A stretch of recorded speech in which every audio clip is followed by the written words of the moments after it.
Today I'll show you the top 5 handheld vacuums, from the cheapest option to the PRO choice. Number 5. Black & Decker Dustbuster Advanced Clean Plus. Perfect for quick cleaning around the house or in your car. It's lightweight, easy to empty, has decent battery life, and works great for daily dust and crumbs. The downside is limited suction.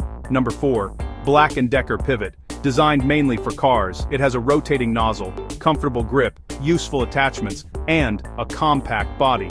The downside is that it's not quiet. Number 3. Shark WandVac. Here we step up in power. It offers stronger suction, modern design, washable filter, and lightweight build. The downside is the small dust cup. Number 2. GXZSK Handheld Vacuum. Very compact and budget-friendly. Great for desks, kitchens, and small spaces.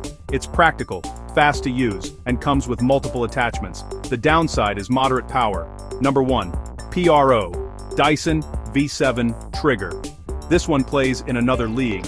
It delivers strong suction, real accessories, works great for cars, sofas, and stairs, and the build quality feels premium. The downside is the higher price, but it's the most complete option here. Quick recap: on a tight budget dustbuster for cars, Pivot, more power without going premium, Shark, ultra compact GXZSK, and if you want the best Dyson, links with current Amazon prices are in the description. Tell me in the comments which one you'd buy today, budget or PRO. Like and subscribe for more quick comparisons.